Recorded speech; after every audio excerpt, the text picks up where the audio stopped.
Well, an inspired win by our guys. Proud of the whole team, proud of our seniors for responding to the adversity that we've had, and coming out with great energy, and knew we needed to start fast. Thought we did start fast. Thought that defense really made them one-dimensional early on, and then we did some really good things. Avery and DJ rushing the football kind of opened up a lot of things. Avery was healthy, as everybody could see, and so that really makes our offense a lot better.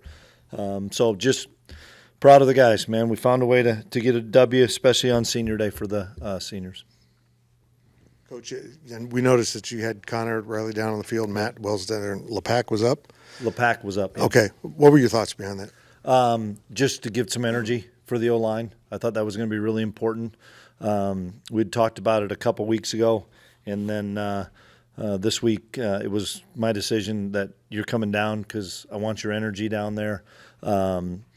We wanted to keep Wells and Avery together, so Clint Brown, who's was an analyst for us last year, went upstairs. He's been down on the field. He went upstairs along with Coach LePack and did the best we could of trying to give Riles the information, but I thought it was really impactful in between drives to make some adjustments, and I thank him for doing that. It was a selfless act. I said, this is what I want you to do, and he said he'd do anything for me.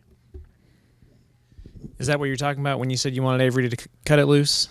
Yeah, we told him you're probably going to get double-digit carries. We were down Dylan today, so that was going to make him have to carry the football a little bit more. There were some things that we thought we could get in the run game with the quarterback. We were able to exploit those things early on, and then once the score got a little out of hand, then we kind of reeled him back in and didn't want to run him as much. And after the last couple of weeks, just how much of a thrill was it for you to experience with the guys and celebrate on senior day? No, it was a great celebration and excited for those guys, and a lot of belief from us coaches in those players, a lot of belief in what we're doing is the right thing, and what we're doing is the right way to do it and a successful way. And those kids rallied behind us as coaches, and they rallied behind each other. And this was an important win for a lot of reasons.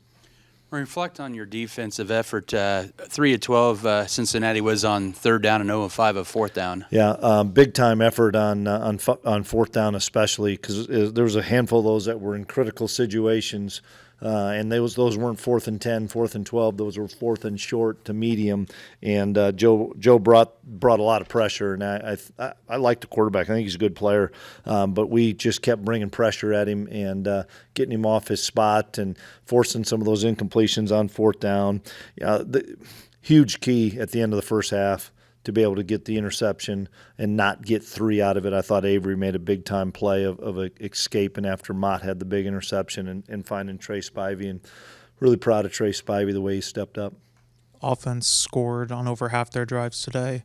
What helped from an efficient standpoint to help the offense stay on schedule? Well, the fact that we rushed for 281 yards makes it a lot easier to stay on the field, and so and we didn't turn the football over. That was a huge thing. We had a couple penalties in the first half that stalled some drives out, but we played clean football from the standpoint of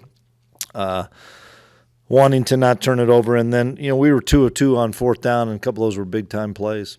You mentioned Trey. What allowed him to be efficient today? He's getting a chance to play, and he goes and attacks the football. Coach Austin McNorton, KNCK Radio Concordia.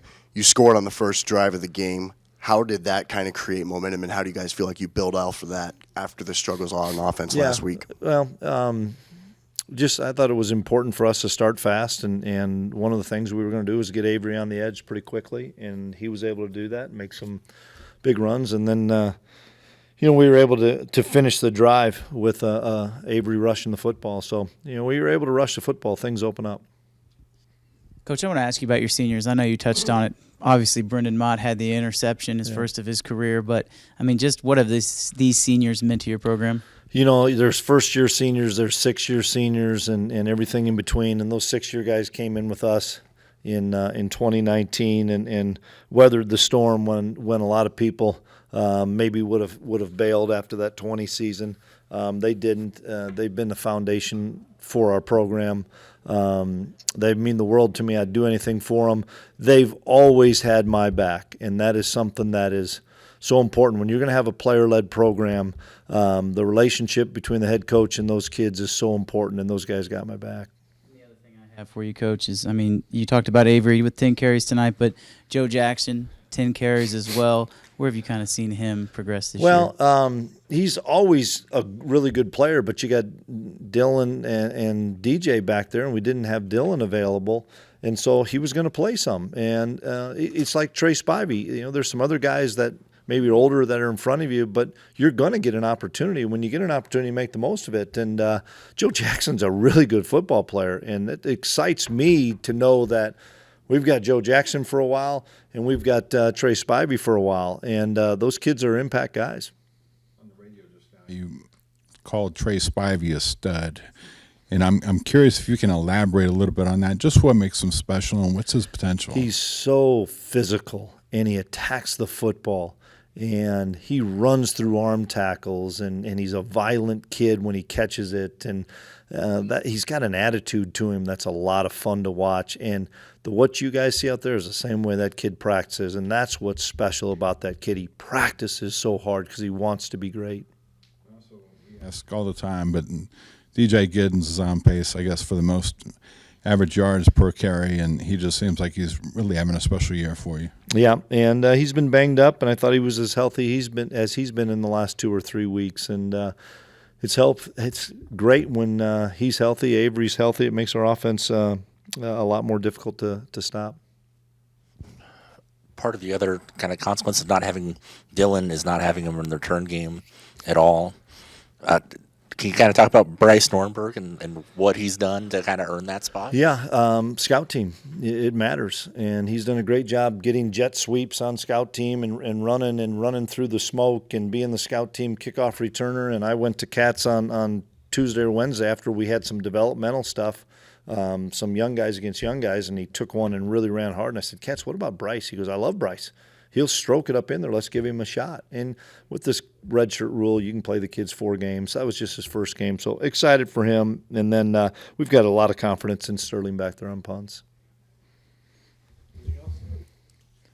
Just go ahead with that one. There were a handful of seniors that didn't go through the senior day ceremony. Is there anything to certain situations there? No, a lot of them went through it last year. And, you know, that's an emotional time. And, Hank and Casey Feldkamp, they handled that. I wasn't going to tell the kid what he could and didn't have to do. But we had a lot of guys go through it last year that they felt we did that once. Last one, Mitch. You good? Okay. Awesome, guys. Thanks.